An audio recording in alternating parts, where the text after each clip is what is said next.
Have you ever wondered why it took 4 years from the day of the referendum's announcements being broadcast? David Cameron announcing that the UK would be withdrawing from the EU, also announcing his resignation in the process, and the term Brexit being sensationalized in the press to end the UK's relationship with the European Union? That's because while all member states had the right to leave the coalition as they pleased, the process was never straightforward, especially not in the UK's case. As one of the largest economies in Europe, the UK saw a heavy influx of immigrants from EU member states every year. Conversely, UK nationals also enjoyed free movement, with several Britons choosing to retire in warmer climates such as Spain and Portugal. Besides life after 60, free movement came with its concerns and also its opportunities for EU member citizens, all 28 of them before 2020. But what now? How has the immigration landscape changed? Has it changed for the better, or has it caused significant drawbacks for citizens? Right before Brexit in 2019, the Office for National Statistics estimated that there were about 3.7 million EU citizens living in the United Kingdom. Brexit effectively put an end to several agreements between the UK and members of the coalition, one of which was free movement. Being a member of the coalition, the United Kingdom allowed free movement of migrants between EU member states. This was granted to EU citizens under Article 20 of the Treaty of Functioning of the EU. Suffice it to say, come 2020, the UK won't have to adhere to the EU's regulations anymore. Many people believed that January 2020 was when Brexit took place. No, that was when the transitional or implementation period began. Leaving the EU wasn't straightforward. The UK had joined the EU's predecessor, the European Communities, in 1973, which was eventually integrated into the European Union under the Maastricht and Lisbon Treaties. It was one of the largest contributors to the EU fund, alongside France and Germany. The UK also provided access to the English Channel, which simplified trade between the rest of the world and Europe. Still, one of the most pressing concerns was that of EU citizens living in the UK and what came next for them. That's where the EUSS came into being, an immigration regime of the UK introduced by the Home Office under the new Appendix EU of the UK immigration rules after Brexit was announced. Simply put, the EUSS serves to process the registration of EU nationals who were residing in the UK before the announcement of the nation's withdrawal from the coalition. This would determine their status in the UK until the end of the implementation period, on the 31st of December 2020, also known as IP Completion Day. Two important terms emerged in the aftermath: settled status and pre-settled status. Yes, everyone with pre-settled status was eligible for settled status. But no, settled status was not the same as permanent residence, or PR. So what do these terms mean, and how do they play out under the EUSS? Well, because the UK saw a growing number of EU citizens migrating to the nation every year, and because a large number of them were already in the UK at the time of Brexit, it was more reasonable to allow them up to a year to make use of free movement. Until IP Completion Day, the Home Office would receive applications from EU member citizens and give them either settled or pre-settled status. But what's the main difference between the two? Or better yet, what's the main difference between PR and being settled? The settled status was created in response to the EU and UK post-Brexit negotiations. Historically, for permanent residents, you'd have to show that you've lived in the UK for a continuous period of 5 years, with no more than a 6-month gap every 12 months, and must have been economically active or economically self-sustainable. Now, this "and" wasn't a condition to be met for settled status. The main difference between settled and pre-settled, however, is that EU citizens who'd completed their 5 years before IP Completion Day would be granted indefinite leave to remain.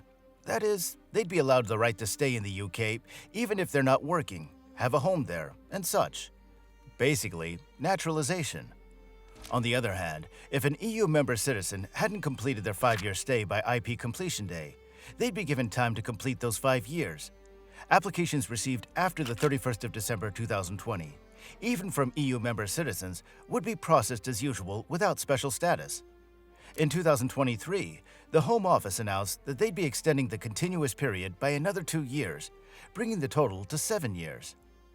One look at the stats from the Home Office, and you'll understand how vital the UK was considered to the coalition. By the 31st of December 2022, The Home Office had received 7,040,670 applications to the EU settlement scheme. Of these, 89% were granted settled or pre-settled status, whilst 11% were either refused, invalid, withdrawn, or void. The countries with the most applications were Romania and Poland.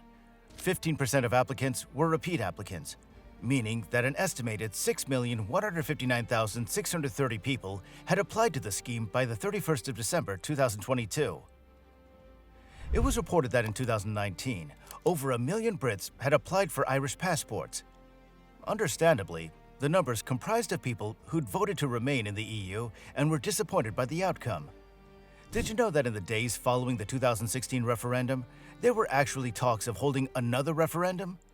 The talks were quickly shut down, and Brexit proceeded as planned. Likewise, Scottish nationals who'd voted to remain in the EU believed they'd been stripped of their rights. In their eyes, England had the largest population in all of the UK. Even if they voted to remain, their voices were drowned out by those in Westminster. Those who'd hoped to stay a part of the EU and reap the benefits of being part of the coalition now had to figure out a way to stay. And Ireland became the most viable option.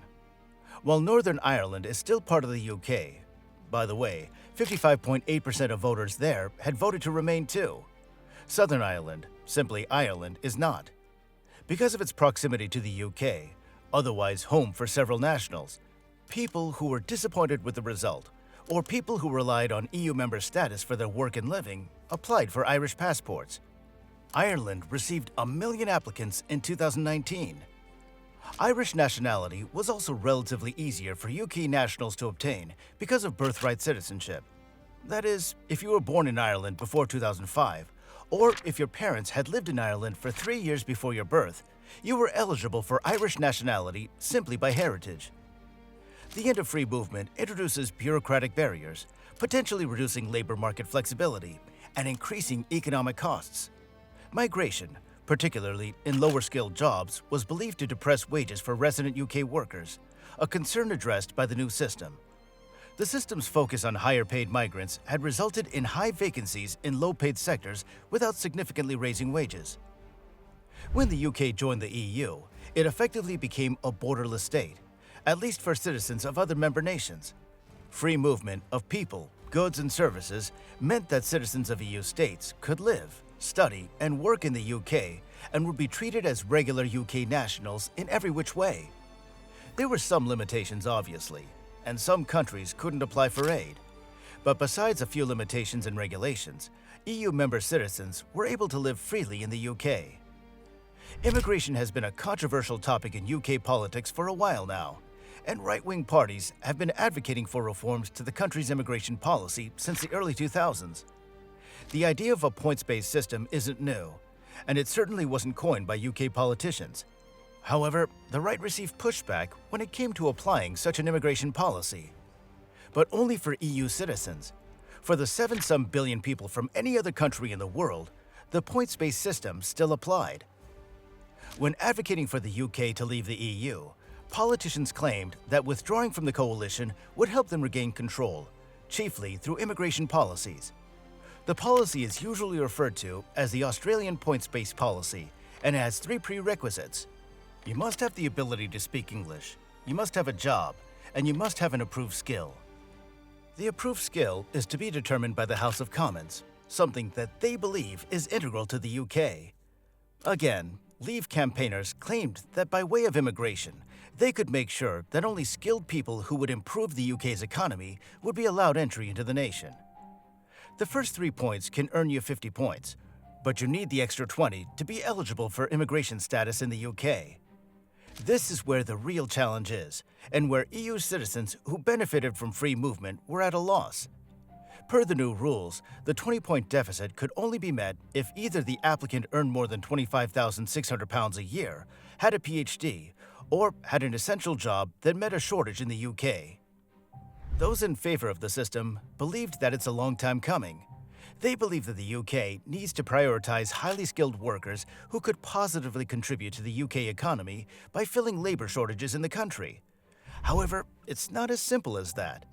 For one, Most EU migrants in the UK would indeed occupy lower-paying jobs, such as those in social care, hospitality, and agriculture. This has been contested before, and Leave campaigners claimed that with a points-based system, they could reallocate those jobs to UK nationals. One of the reasons why the points-based system required people with a median £25,600 salary a year was that it effectively eliminated low-skilled workers from applying for immigration. But did this system make a significant change? Ironically, labor shortages are now experienced in lower-paying jobs. You know, the same ones that the UK planned to reallocate to UK nationals. That's because one of Boris Johnson's audacious claims at the time of Brexit was that people would now be given jobs with higher salaries. That never happened. Yes, there was a labor shortage, and yes, there were more jobs, but salaries remained consistent. In fact, because of regulations and loopholes, certain underfunded sectors, such as the hospitality sector, could make do by hiring migrant workers and paying them lower salaries without breaking the law. Now, they're required to meet at least minimum wage. While this sounds like a reasonable requirement, it's not that easy to change fortunes without funding overnight. Evidence indicates that migration boosts the UK's economic growth by increasing the labor force, although its impact on GDP per capita is less clear. The effect on productivity, especially from skilled migration, appears positive. Some argue immigration might deter businesses from investing in productivity-enhanced technology or training, but the evidence does not support this. Overall, migration's effects on the labor market are small, with minimal impact on unemployment or average wages, though it may slightly decrease wages for lower-paid workers. The post-Brexit immigration landscape presents a complex mix of challenges and opportunities for both the UK and the EU. The end of the free movement has introduced significant administrative and regulatory changes, impacting individuals and businesses on both sides. While the UK gains control over its immigration policies, it faces immediate labor shortages and increased costs. Conversely, the EU must navigate the loss of automatic access to the UK market, but may benefit from new investment and talent inflows. But what do you think? Let us know in the comments.